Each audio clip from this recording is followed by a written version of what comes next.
We are live. Yeah. Uh, Hello, everyone. Good evening to all our members in India, and very good morning to all those watching us in the US. So, today we are back after a short break uh, with Sam Sir. But today, Sam Sir will be joining us a little later. So, just before we start our topic for today, which will be on entrepreneurship, we just want to have your feedback about this show. What would you like to have? Uh, what topics would you like us to cover? If you're okay with the format, if you need more interactions, so we'll just before Sir joins us, we'll just skim through some of the questions or feedback from all of you who have been our continuous listeners and interactors throughout all these, like the last year I think we have started this. So let's begin with the first question, which would be like what would what is the which is the broad category that interests you most? uh, so would you like us to cover like with the AI or the emerging tech, or the social and ethical issues, um, development and policy, youth and education, or all of the above? So if you have any suggestions, please you can just type it in your comments, and we'll take it live. We'll take your questions live or your interactions live. Okay, so I've been told that people are joining still, so I'll just be a little slower with this. So Sir will be joining, as I said, Sir will be joining a few minutes later. He's busy with some other conference. Okay, so Mohit Pratap Singh is saying he would like us to cover more about social and ethical issues. Um, any other suggestion? Like, why do you think, Mohit, you want this topic? Are you interested in like the political issues in India, or are you interested in the the global topics? What's currently going on in the US, or what's happening in India? Um, okay, so Kiran Kumar is saying he wants to cover us all the uh, about topics. Of course, we'll try our best. We have currently we are covering mostly about technology. So today's topic is on entrepreneurship, but we are sure we'll have more about the development policy. But we'd also like to have interaction from you guys, like we want input from your side as well, because Sir is very keen to have it like a two-way conversation, than rather than just a one-sided conversation. um, okay, Mohit, so you're saying you want like India centric issues primarily. Of course, India is currently like undergoing like upheaval in political scene, and uh, just recently we had unfortunate, like tragic attack in Pahalgam. So our tributes and to those who have lost their lives. It's very unfortunate. So yes, we'll be covering with the current topics as well. So Rahul is saying we want planned sustainable economy. Of course, Sir is very keen about talking about sustainable issues, and I think we covered it last few weeks ago, where Sir mentioned about his experience when he was the chief advisor with our ex Prime Minister Rajiv Gandhi ji. So of course, that's on our mind, and we'll take it forward from here. So thank you, Rahul. So let's move on to the other next slide, please. So how would you rate the relevance of the topics to your personal or professional life?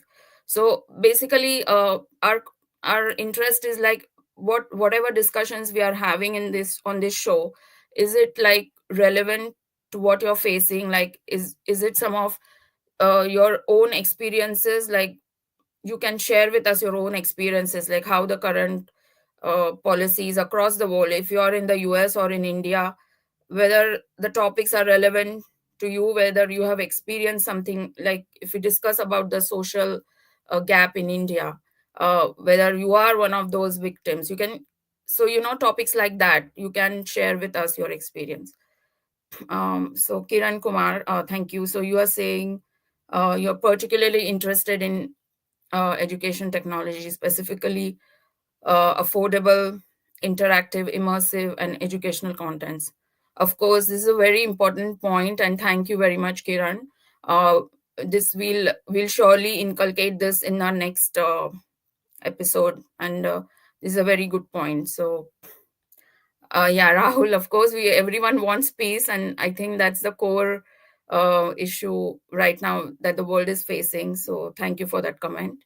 But yes, so so this needs to be a two-way conversation, of course, because the topics which we discuss should be relevant to you. If it's not relevant, then it's just like a waste of time. So, thanks for your feedback. So, Alexandra Rosila is saying she wants. Okay, so they are extremely relevant. Thank you so much for your feedback. Uh, so then I will just move on to the next slide, which is, uh, sorry. So the next slide is like, would you be interested in a short question and answer session, or would you prefer an open mic during each of your sessions? So if it's, would you like to be interested like a part of this show? Please let us know. We have like a few slots. We can share relevant links if you are really interested in sharing the open mic with us. That's absolutely no problem. Sir would prefer to have a two-way interaction. He wants to more people to hear, because it's all about you. It's not about like just one person. So Mahadevan is saying, okay, so it's most relevant to him. So thank you, Mahadevan, for your feedback. It's extremely important for us to know what you feel about this show. Um, yeah, so can we move on to the next slide, please? Yeah, so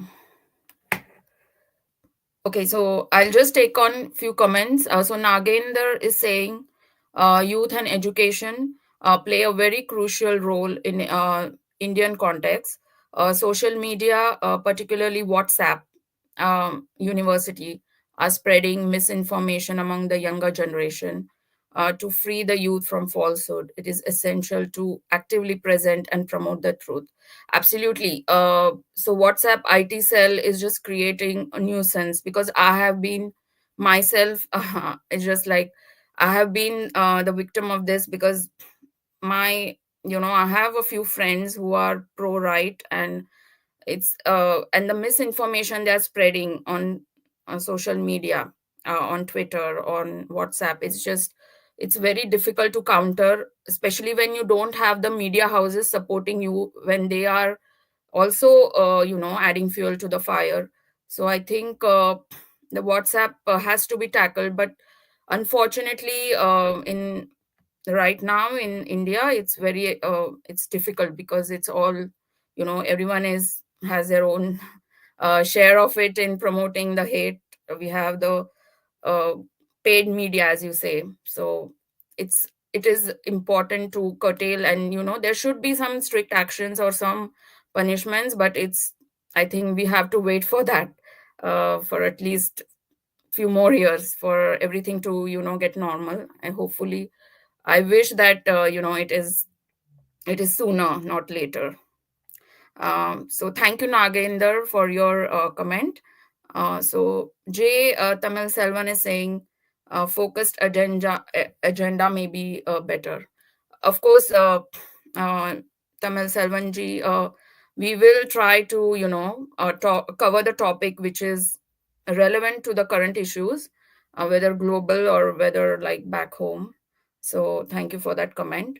It's just sir wants to like, the first few episodes we have concentrated on like entrepreneurship, technology, because sir has a lot of experience in this field, and so he would like to share with every one of you what he has gone through, and what he has been experience for his past, because he has a enrichment, like he has an enriched career, as you can see. Like he was a personal advisor, he is a founder of the telecom revolution, and he has written books, so he has a vast experience. And like every one of you, even we in his team would like to hear more about it. So thank you, Tamil Selvanji, for your input, and we'll try to be have a focused agenda in the future. But feel free to give your feedback, uh, because that is why we are here. We want it a two-way conversation. Um, so anyone else wants to have like a your feedback about this? What would you like, an open mic or a short question and answers? Which format would you prefer um, for the current, like for the next few episodes? We are open to your suggestions. Okay, so should I move on to the next slide? Yeah, thank you. So the next slide is, would you like to see our guest speakers joins or like in future sessions? Anyone, would you like guest speakers on like a two-way discussions, or is just you want sir to speak? This is just like for our scheduling of the next uh, interactions. So we had Dr. Iyengar in the past, and we had uh, Gandhians, many of the veterans join our show. If you have followed this platform, we had like discussions about the Gandhian philosophy. Sir had experience. Uh, Sir has experience like in even at the Sabarmati ashram, and at Wardha, where there is a Gandhi ashram, where Congress actually party actually conducts programs about the Gandhian philosophy, how Gandhiji led his life. So you get to experience that. So we have a past guest where we had these interactions, um, and uh, in the few coming episodes, we'll try to invite more guests.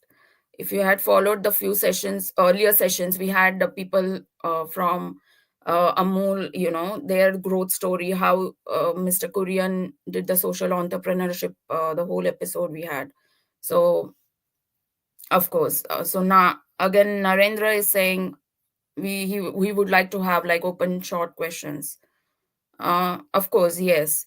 And if you would like, to come on the show, please let us know earlier, so that, if you just DM us, even on LinkedIn or Facebook, whichever platform, we can send you the link and you can be on the show.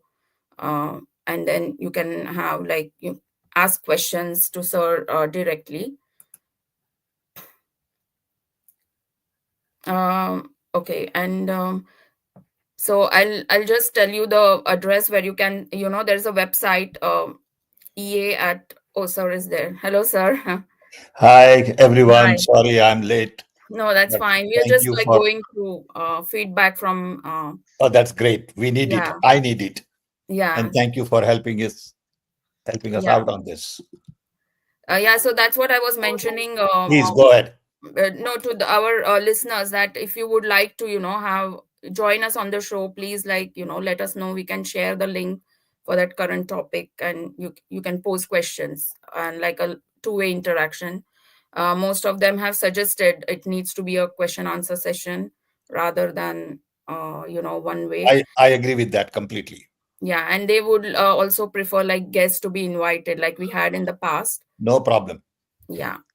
So over to you, sir. Like you can. There are a few more Um, questions, Premwada. Let's oh finish yeah. this. Okay. Go ahead. Uh, so the next slide is about like which topics would you like us to cover in the next like few weeks? Okay. So Mahadevan is saying, okay, waiting for Sam sir to talk now. So I think, yeah, I think everyone was waiting for you, sir, Thank to you. Is speak. there another slide or this is the last? I think, yeah, there's the Uh, last one, is it? There are two. Yeah. So this one is asking, like, Good question. like Very what? good question. Yeah. Very good question. What format do you enjoy the most of these sessions? So I think in our previous, like, few of them have said that it should be like a two-way discussion, like a question answer session. Yeah. Yeah. If you Uh, ask me personally, I don't prefer A and C. yeah. I prefer B and D. Okay. Okay. Mhm. Personally. Okay. Yeah. Solo comment is boring. Hmm. Panel discussion is unnecessary controversy because everybody wants to prove their point. Yeah. Okay. Fireside chat with a guest is good, sober, Hmm. and open question answer town hall is very similar. Yeah. Okay. Of course. Yeah. So I yeah. also So prefer a lot of interaction. yeah, I think the question answer style, we it's preferred by everyone because Okay. uh, it's like a two-way interaction, and then there's sharing Sure. of knowledge. Yeah. Sure. So skill trainer is asking Sam. So please tell us more about your life in Orissa. Okay. First of all, thank you, Priyamvada, and thank you, Upendra. Um, because of you all, I've been able to continue with this program. You make it happen. I just show up at the last minute. Unfortunately, today I had a session on higher education with some young people in India as part of the Gandhi Ashram program. So I got busy with them. My apology for being late. And I basically spoke about the report of the National Knowledge Commission. This report was prepared during Dr. Manmohan Singh's time by 11 experts who spent 3 years, worked on 27 subjects, provided 300 recommendations with the help of 2,000 domain experts. It is a very rich report which talks about access to knowledge, knowledge concepts, knowledge creation, knowledge applications, and knowledge in governance. This report created National Knowledge Network, national portals, and many other interesting ideas and institutions. Then we had 370 universities, and report talked about 1100 universities. Today we have more than 1100 universities. Unfortunately, people don't know about this report. People don't read these kinds of reports. And everyone has opinion on higher education. So I spoke today just to bring attention to this report. Unfortunately, after 2014, government took a different direction on education. Government closed National Innovation Council, which was an offshoot of National Knowledge Commission. And the emphasis on innovation changed completely. So I spoke about that. One of the topics in that report is also about entrepreneurship. And Upendra and Premvada thought I should talk a little bit about entrepreneurship today, and then we can open up for a series of conversations on entrepreneurship. Because entrepreneurship is a very complex field. Everybody knows about entrepreneurship once you succeed, and they'll tell you what you did right to succeed. But nobody will tell you what you should do to make sure that you succeed. They'll give you advice, but they won't guarantee success. So in India, you have Chaiwala, who is an entrepreneur. The guy who sells sabji is an entrepreneur. Haldiram is an entrepreneur. Dhirubhai Ambani was an entrepreneur. And the list goes on and on. You have multi-billion-dollar enterprise, and you have an enterprise like a pawn shop in the corner, which serves the community, becomes a place for people to meet, entertain, talk, interact. And he's also an entrepreneur. He's happy doing whatever he does, making pan and selling some routine stuff. So entrepreneurship varies in style, shape, size. Today, when we talk about entrepreneurship, we assume it is a high-tech enterprise. Doesn't have to be. It could be a very simple need like food, clothing, shelter, service, health. And it could be an enterprise with 2 people, 5 people. Doesn't have to have 500,000. It doesn't have to be global. So entrepreneurship is all about freedom, flexibility, risk, reward. A lot of people can't expand because they don't have access to capital. If you have the kind of access you have in Silicon Valley to capital, entrepreneurship in India would be very different. We don't really have access to venture capital. Of course, it is changing. American and Indians with experience in venture capital are in India, but that risk capital compared to the size of the country is very little. So there are many dimensions to entrepreneurship. One is human dimension. Who becomes entrepreneur? Why do you become entrepreneur? Second is really the product and the market, because at the end of the day, you have to make something that people want, and you have to make it at a price less than what people will pay. Then there is profit. If there is profit, there is success, and you can sustain. So whenever I talk to entrepreneurs, I said, look, it's very simple. What's your business model? What are you selling? Why would anybody buy? And why would they pay more than what you have spent to make it? It's that simple. If you can answer that question, you have a good start. Then there are issues of human resource development, technology, innovations, intellectual property, funding, quality, you name it. There are hundreds and hundreds of issues.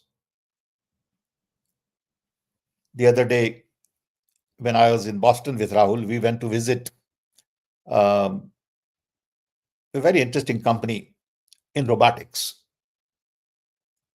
And we spent a couple of hours there seeing their robots and experimenting with it and learning a little more and all. And they have invested $1 billion in it. They were all gung-ho. But then we asked them a question saying, what would happen if there is 150% tariff on Chinese products? Because you get all your parts from China. You get your drive, you get your electronics, you get your mechanical stuff from China. They said, we'll go out of business. So entrepreneurship is also about risk. It has huge implications on policy issues, and policy issues have huge implications on entrepreneurship. So we can talk at length, and we can also talk about my own experiences, because I built a lot of little companies in America. It never interested me to build a big company because I thought big companies require different mindset. I wanted only startups, and when they did well, I sold it off to somebody or got out of it. Just to give an idea, I built the first company called Westcom in 1974. Sold it in 79 with 2 of my partners for $50 million cash. That was my first venture ever in my life as an entrepreneur. Besides, while I was a student, I was an entrepreneur because in India I used to teach tuition. to earn enough money to pay for my own fees and education of my younger brother and sisters and everyone. That was an entrepreneurship. I made lots of money teaching physics and math to first year and second year students. Then I started a company in Milwaukee called MTI with two scientists on thick film hybrid that I sold part to William Blair and then sold the whole thing. Then I started a company in home security systems in 1981, way before people knew about home security. And then I had some failures as well. I started a company in printed circuit board. I started a company in MRP, the first real MRP software for microprocessor-based system was started by me in US in 1981. That was sold also. Then I went to India and started social entrepreneurship. Working with government was about public sector entrepreneurship, social entrepreneurship, CDOT, CDAC, TIFAC, all were social entrepreneurship, but high tech. Then I came back again to America and started Worldtel in London as a bank to fund telecom in emerging markets. And then finally, I started a company called CSAM for a mobile wallet that I sold to MasterCard. Thereafter, I started 3, 4, and they were all failures. Partly because of COVID, partly because of partners, partly because of my lack of interest. So there are a lot of lessons to learn about success, failure, partners, who to trust, who not to trust, who will cheat you, who will not cheat you, and the price you pay for blind trust. But it's a journey. Entrepreneurship is a journey. It never ends. It requires tenacity. It requires perseverance. And it requires big heart. Because ups and downs are very common as an entrepreneur. If you can't take the shocks, don't do it. With this, I can open up for conversation. And then, if you all want, later on, next week or week after or whenever, we can talk more about entrepreneurship. Okay? Is that all right, Priyamvada, Upendra? Yep, thank you. Definitely. Yeah, definitely. Good. Thank you. So, so the first question from social media, like on YouTube, is wanted to ask, share your experience of your life in Orissa. Could you tell us Okay, I something? can do that. Thank you very much. I had a wonderful life in Orissa. My childhood was very rich in experiences. I had great parents who raised 8 children, 5 daughters and 3 sons. I was number 3.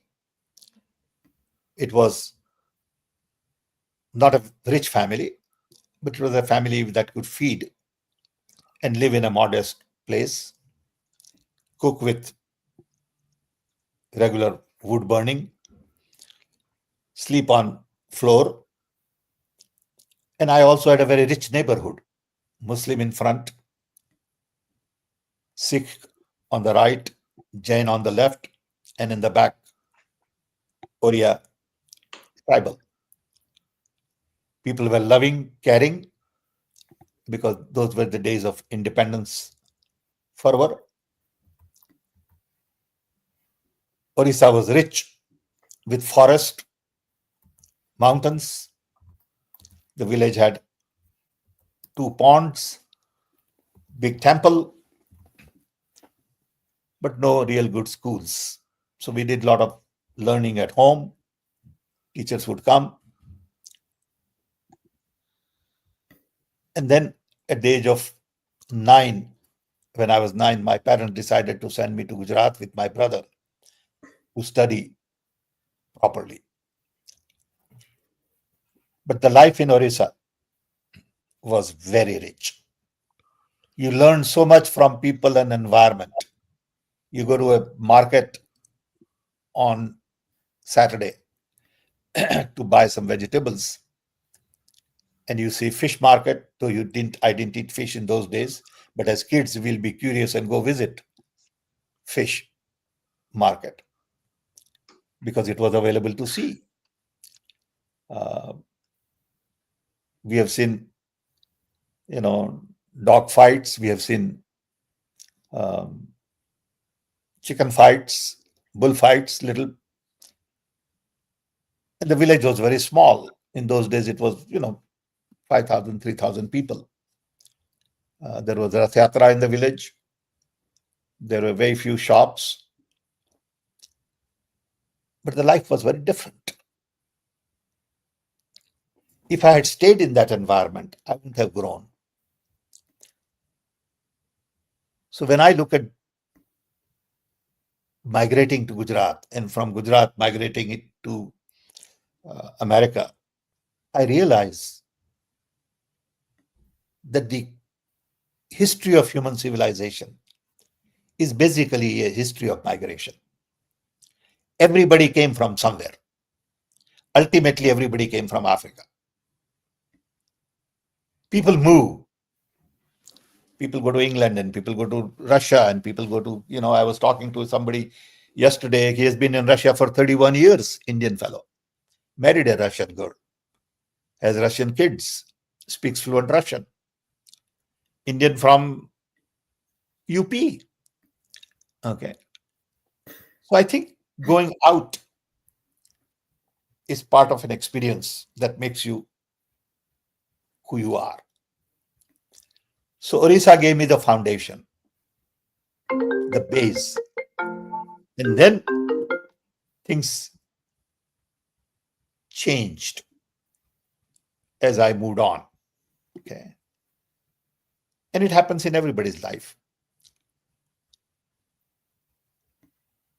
I was too young to understand entrepreneurship when I left Orissa. But I appreciate Orissa now. Think about my childhood at this age. And I'm thankful to Orissa to add foundation and flavor to my life.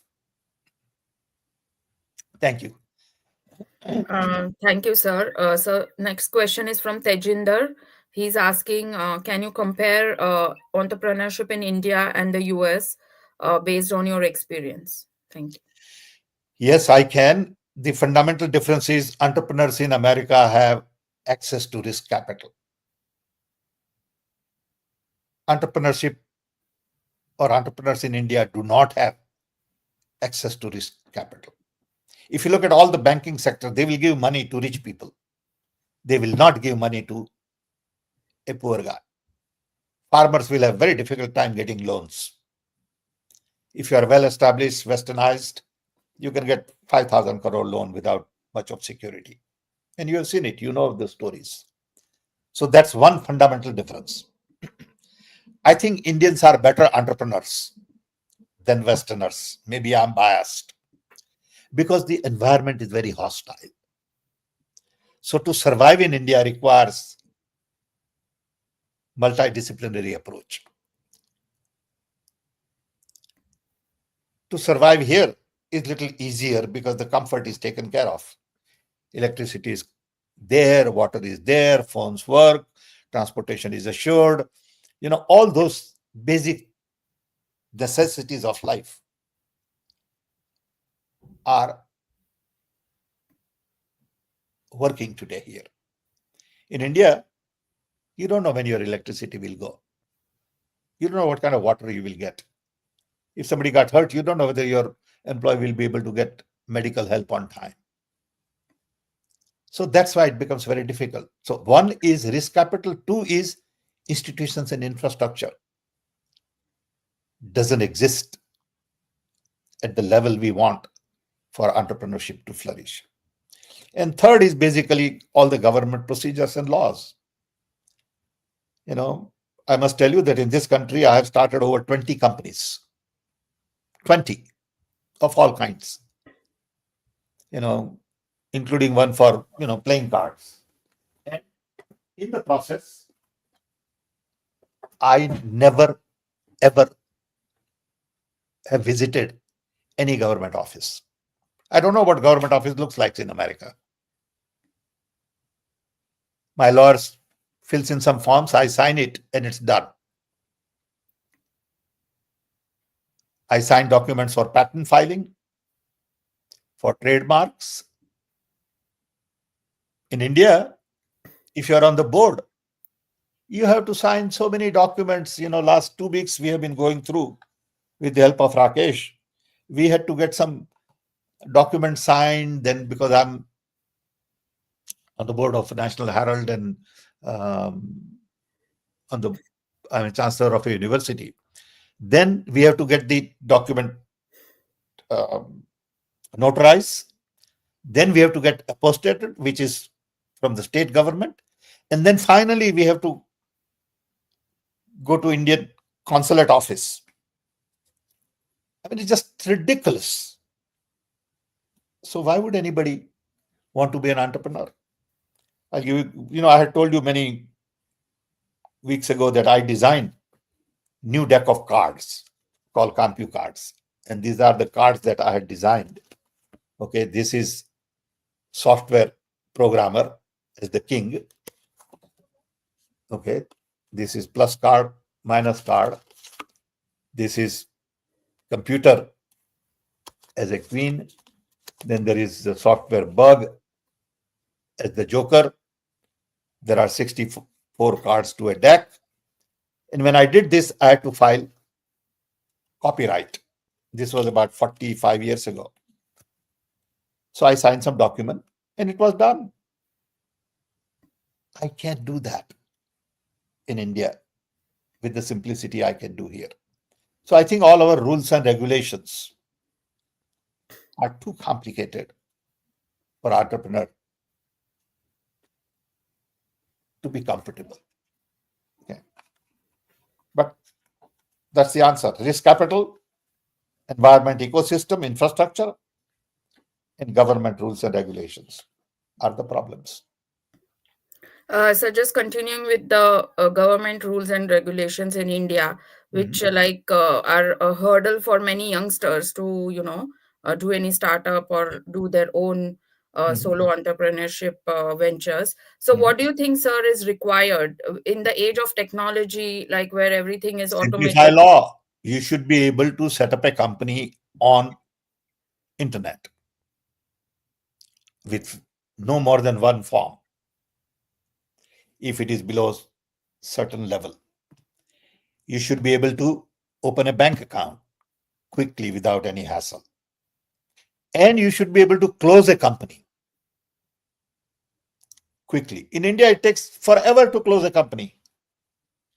So starting a company should be easy, closing a company should be easy, and opening a bank account should be easy. And leave this entrepreneur alone. Don't ask him to fill this form and that form and all that stuff. Poor guy doesn't have the capability to fill in your forms. He doesn't want to spend time on it. Let him grow. Okay, say up to 10 crore or whatever it is, you don't need anything. Just register, start your business, make money, employ people. Okay. I'm sure a lot of people might, benefit. And in the process, some people might misuse also. That's okay. That's part of the package.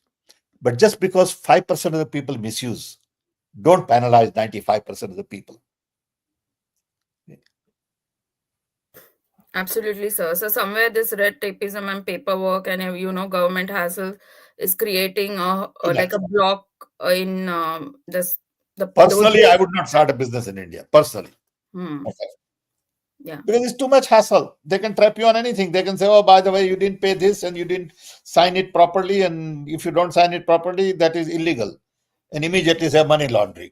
Khatam. Mm. Yeah. Of course, sir. So, you are a role model to many. I'm sure. Like we all know that. But who is your role model when you in entrepreneurship? Like, what motivated you? Like, who motivates you? Who was your role model?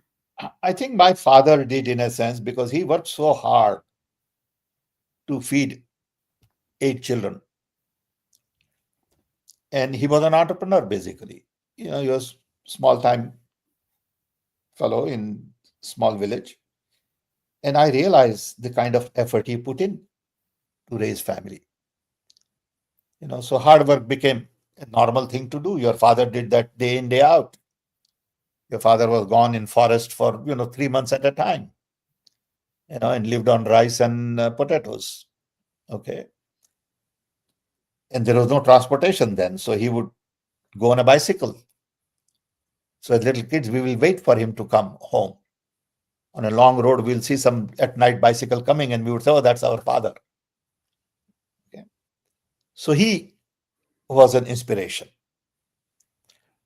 I didn't know enough about all the big entrepreneurs then, because there was no TV, there was no internet, you have no access to anything. But more importantly, my role model was really Gandhi in terms of lifestyle.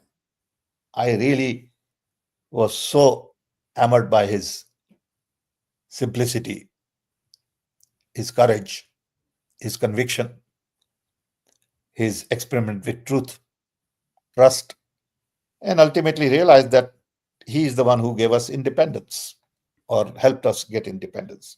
And the whole group around him, whether it is Nehru, Patel, Maulana Azad, Sardar, Sarojini Naidu, or many others, Subhash Chandra Bose, you can go on and on.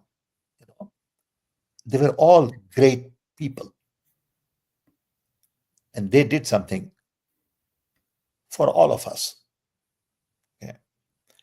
When I came here, I had a dream that I want to do something of my own.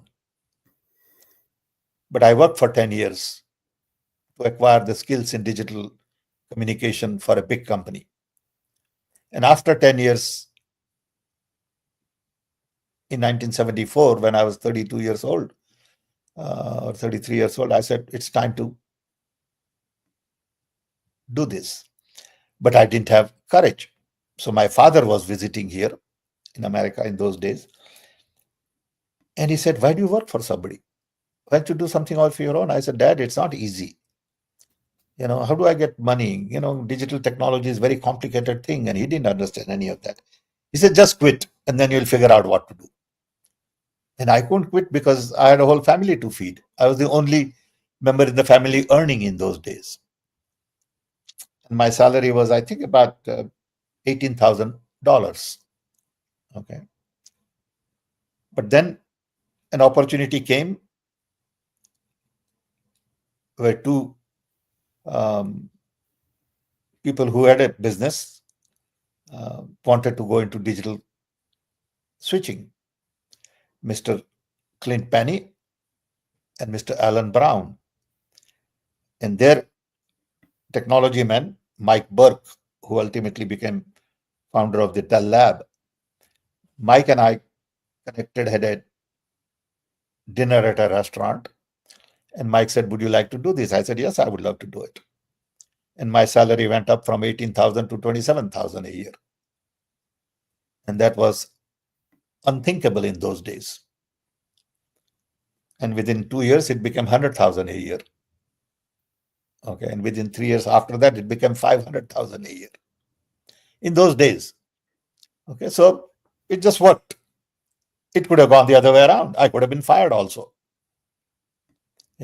So life is a chance, risk, accident, and keep at it. I mean, I had dance like you cannot imagine. I had time in my life where I had to almost sell my home to fund business. Okay.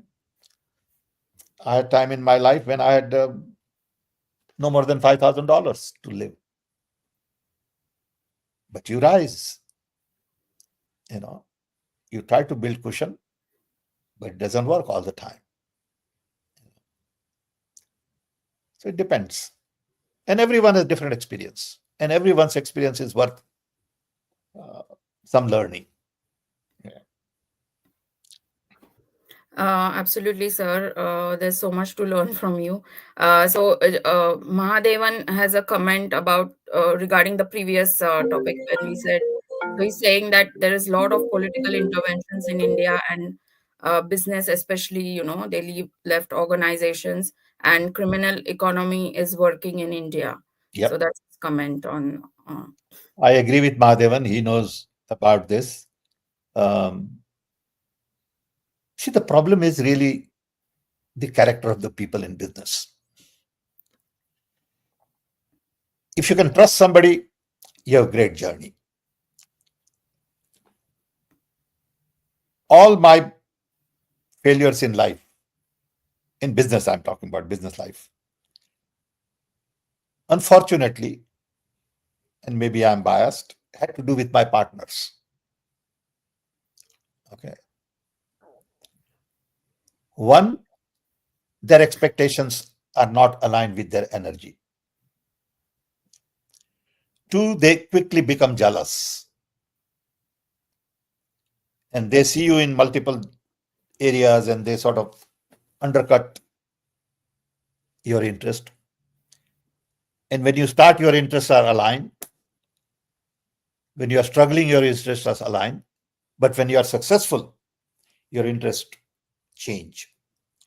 They want bigger and bigger piece of the pie. They cheat. They lie. They cut corners. Okay. Not all of them. I'm sorry. I don't mean that. But that's when business suffers. Okay. And there are all kinds of interesting personal experiences I can talk about someday. Of course. So actually, these vices you need to, control, and you have to get over those hurdles for to become successful. So, what message do you have for the young people who want to start solo and who have fear and doubt? What's your Have confidence in yourself. You will succeed. You are a good person. You will not take advantage of others. If you give, it will come to you. It will come in big buckets. Keep at it. There's a very fine line between success and failure. It is just the other side. Okay. So when you say success, what is successful today could be a failure tomorrow, instantly. You've seen with big companies, whether it is GE or General Motors or what. Okay. I mean, my generation, IBM was the big blue. No one ever thought that there'll be a company like Apple, Google, Facebook. Okay. Didn't even occur to anyone. Saying, how could you compete with IBM? There's no way. Okay. And look at what has happened. I mean, General Motors, they were saying in our time that the way General Motor goes is very similar to where America goes.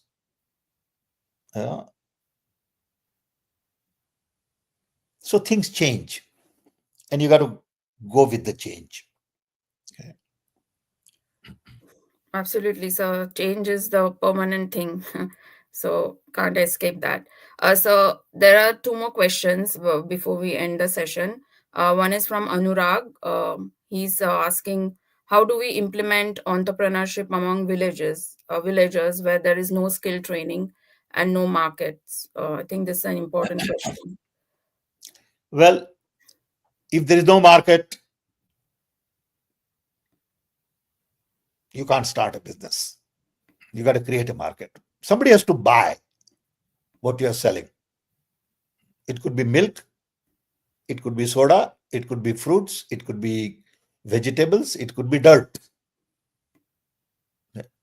But somebody would say, look, or somebody has to say, I'm going to buy what you have, and I'm willing to pay you more than what you put in to make it. So you have a little profit.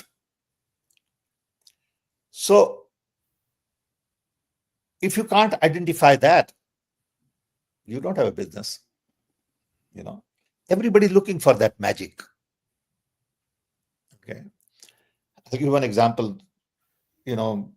In 65, one big Marwari businessman had come to Chicago, and he was also looking for his daughter's marriage. So he was going to interview some Marwari kids on campus. And I had car then, so I took him around and drop him at the hotel and all that. So he liked me because I was just available on campus. So then one fine day he said, Sam, what I'm looking for is a simple product that I can make for a very low price and sell a lot of it in India at high price. I said, look, everybody wants that. And if I had one, why would I give it to you? That's the magic. Okay. Everybody wants that magic. But it doesn't exist like that. You can't say, okay, give me something I can make for very little money and I can sell for a lot of money and everybody would buy it. Great idea. Okay. So it is a search. You have to go through that search. What will sell? Why would it sell? At what price will it sell? And that's the entrepreneurial journey. Okay. If you bet on wrong stuff, it will fail. If you bet on right stuff, chances of success will increase. Thank you, sir. There's like couple of more questions. Please. So Namita is asking, in a country like India, where we have like 60% of the population with living on the Prime Minister's food security scheme for the poor, how is it could be solved by the entrepreneurship? So, well, we'll have to grow better food. We'll have to improve nutrition because there is a market for nutrition. There is a market for cheaper food. There is a market for cheaper home. There's a market for basic human needs. Okay. I mean, people can start building check dams to store water and farmers will pay. Okay. You can start cleaning your ponds and charge people for cleaner area of the pond. You got to take risk and you got to work. Okay.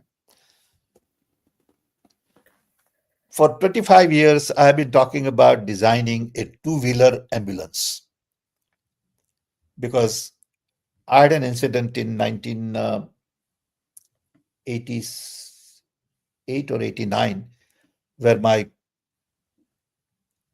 one of my relatives had a heart attack in my house. I was then chairman of Telecom Commission. I got a call from my wife, went home and, he was almost dead. So we put him in an ambulance. And with the chairman of the MTNL, my colleague, we took him to hospital. But it took us 45 minutes to go to hospital. Okay. And by the time we got to hospital, he was dead. It was too late. Okay. And I said, why wouldn't anybody design a two-wheeler ambulance? Because then you can work around. A big ambulance in India just gets stuck. Nobody does that. Okay.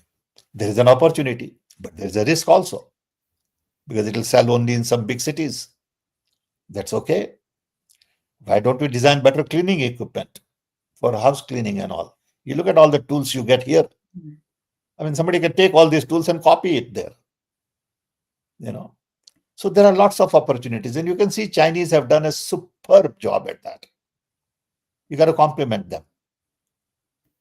Even furniture, the way they design and the way they have, captured the market on household items and utensils and simple stuff,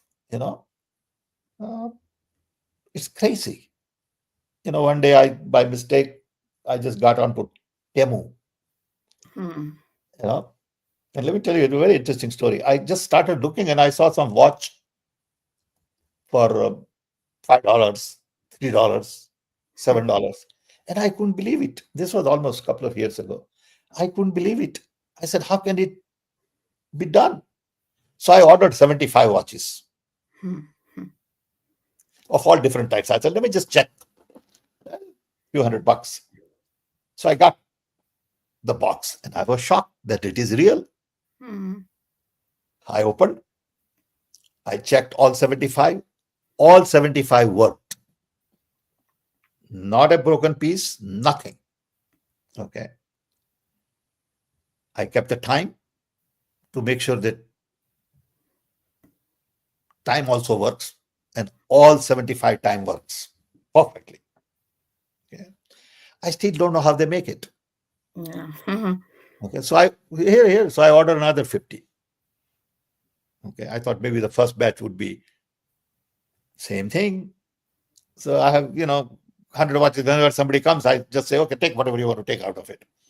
So the other day I had a guy who um, helps Anu in fixing bulbs and all that at home. Jeff had come and we were having tea. I said, Jeff, um, what are you going to do today? So he said, it's my wife's birthday. I said, okay, let me give you some watches. Just take 3 for her. And he was shocked. He said, what is this? I said, just take it. But the beauty is they can do it. They make it. And somebody must be making money at it. They know how to do it. And that's what you need in an entrepreneur. And it comes over a period of time. It doesn't happen overnight. It requires ancillary industry to provide parts. If you want to make that watch, you got to have somebody providing belt, somebody providing, little small parts, somebody putting it together, somebody need to provide a glass. Okay. All of these things have to come together. And it takes time. Absolutely, sir. China has cracked the code, like how to, capture the market. So there is a question from Sunil Arora ji. I think he knows you. He knows you personally. He's He saying. used to be, let me tell you, Sunil used to be one of my secretaries. I had 4 or 5 secretaries at Telecom Commission. And in those days, we were so busy. We were all young. Sunil was also young. Sunil will get in the car with me and take dictation at 100 words a minute. Okay. Okay. So, Sunil, good to see you. Yes, sir. So he's asking. His question is, what can you see in the future, for changing technologies, and that what would it bring to human being, say in the next decade? Sunil, communication technology has changed everything. And you and I worked on this 45 years ago or 40 years ago. We have come a long way in communication. Now I think AI is going to change everything. Everything is going to be upside down. The way we do things, the way we see things, the way we make things, okay, and the way we value things. Just before this talk, I was giving a talk on education, and I said, look, if AI can give me facts, I don't need to go to college to learn facts. I don't need teacher to come and give me a lecture on blackboard with duster. Because whatever teacher is trying to do, I can just go to AI and get it solved. What do I do with the answer? Is going to be the next big challenge. Getting an answer is not a challenge anymore. Because AI will give me the answer. But once I have an answer, what do I do? AI will also tell me that, but to a point. After that, I need to take charge. So AI will change lifestyle. But fundamental things will not change.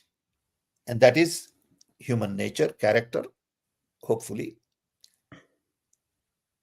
requirement for food, shelter, air, water, okay, energy, information, health.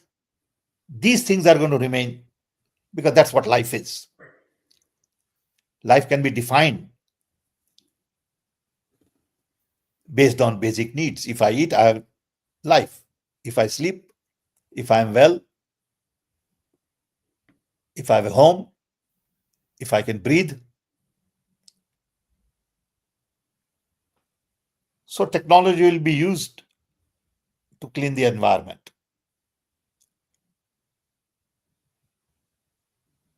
to provide me more comfort.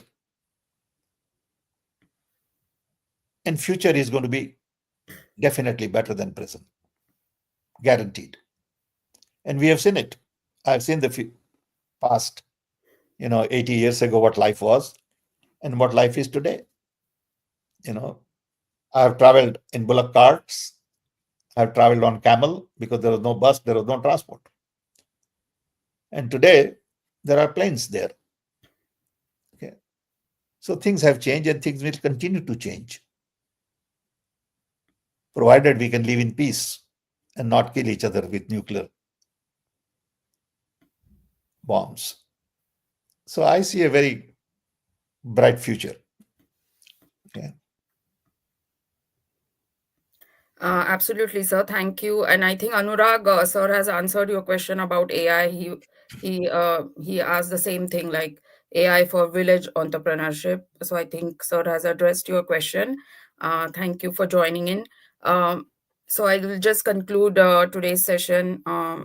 Thank you, sir, again for another enriching session, for deep diving us into the whole entrepreneurship era and your experience and your challenges. And it's always a pleasure to hear from you. You have headed so many national missions and global projects in the US as well. So it's always a pleasure to have such an enriching interaction. So thank you very much. And Thank you, Premvada, and thank you, we just Upendra. Upendra, anything you want to add? No, I think you pretty much covered it, sir. Thank you so much. Okay. So next week you tell me what you want to do and we'll do it. Okay.